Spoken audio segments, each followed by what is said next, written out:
Bem-vindo ao podcast Estrangeiros e Peregrinos. A mensagem de hoje será apresentada por Dennis Allen. Se você já criou o hábito de acompanhar as mensagens do podcast Estrangeiros e Peregrinos, já percebeu alguns fatos. Primeiro, no final de cada episódio, damos a resposta à pergunta do dia anterior e uma nova pergunta para testar e desafiar você no seu conhecimento da Bíblia. Segunda coisa é que nós dedicamos as mensagens em certos dias da semana a temas. Nas terças-feiras, toda semana, é um passeio pelos livros da Bíblia, um resumo de um livro por semana. Nas sextas-feiras, estudos de diversos temas. Atualmente, estamos refletindo sobre o casamento conforme o plano do Senhor. E aos domingos, estudo textual. Atualmente estamos no livro de Hebreus e vamos ficar por um bom tempo estudando Hebreus. Poucos versículos cada semana. 2, 3, 4 versículos só. Hoje, inclusive, nós vamos ver apenas 2 versículos do livro de Hebreus. Hebreus capítulo 1, versículos 8 e 9, onde fala a respeito do Filho. Se você tiver sua Bíblia, pode acompanhar. Eu vou mostrar aqui na tela também o texto que estamos vendo, observando primeiro a comparação de 2 textos.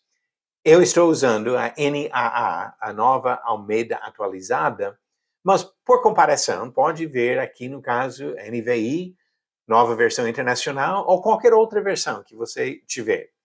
Diz no versículo 8 e 9, mas a respeito do Filho, diz, o teu trono, ó Deus, é para todo sempre. Cetro de justiça é o cetro do teu reino. Amaste a justiça e odiaste a iniquidade. Por isso, Deus, o teu Deus, te ungiu com óleo de alegria, como a nenhum dos teus companheiros. Quando olhamos para esses 2 versículos, é importante compreender os pontos básicos do texto.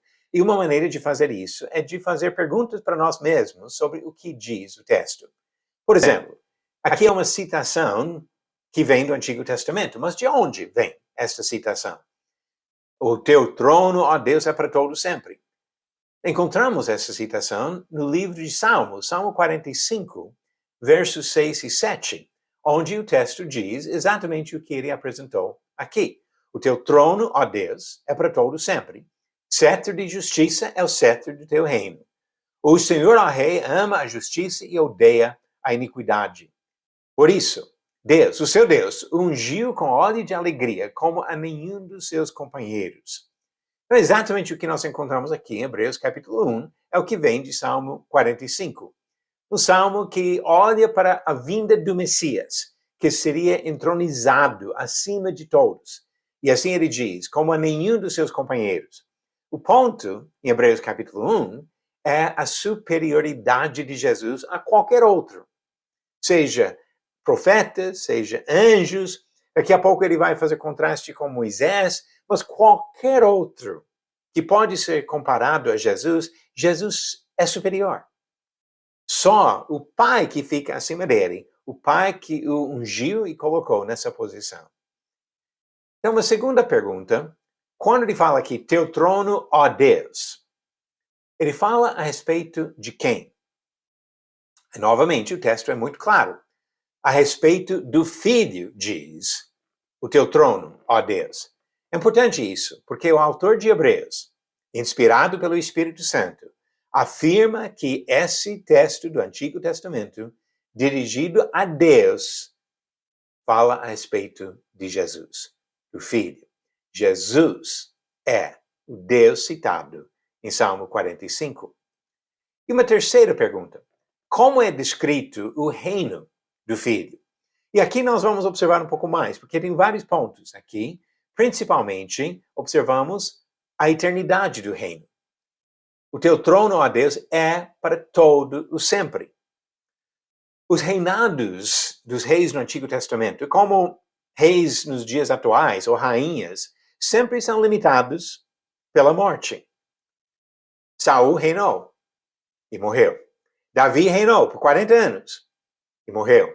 Salomão reinou mais 40 anos e morreu. E assim em diante, todos os reis morreram. Nenhum deles estabeleceu um reinado eterno.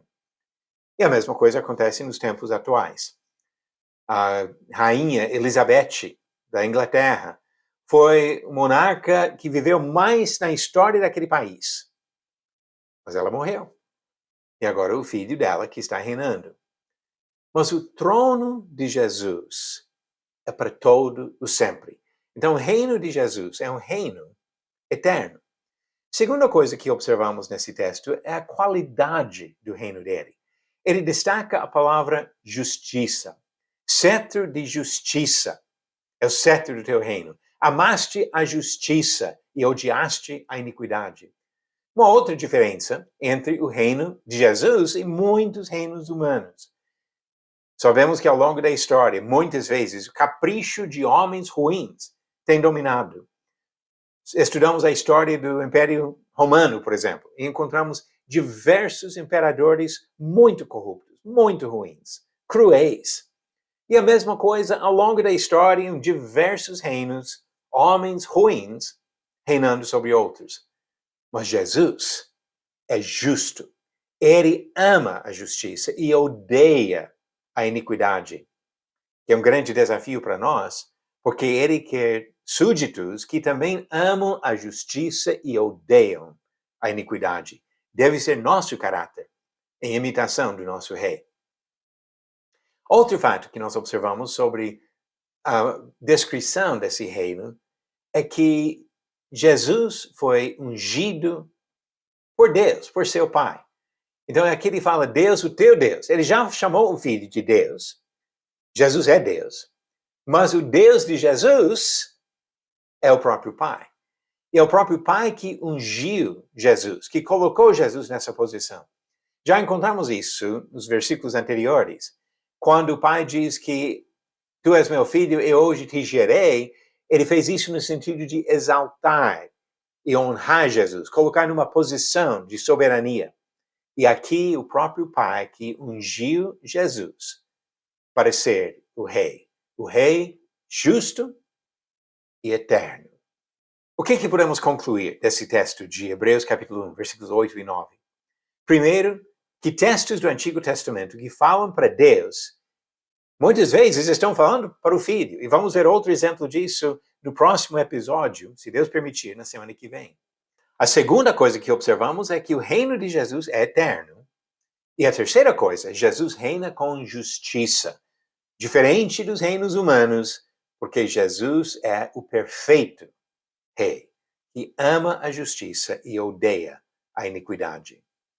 Você conseguiu acertar a pergunta 569? Os seguintes homens acompanharam Paulo no seu trabalho. Qual deles não é mencionado no livro de Atos? Alternativas: A. Barnabé, B. Tito, C. Timóteo ou D. Silas. A resposta certa, alternativa B. Tito. Ele é citado nas cartas de Paulo, um companheiro importante, mas não é mencionado nenhuma vez no livro de Atos. E agora uma nova pergunta que vem do Antigo Testamento. Abisai matou qual gigante dos filisteus que queria matar Davi?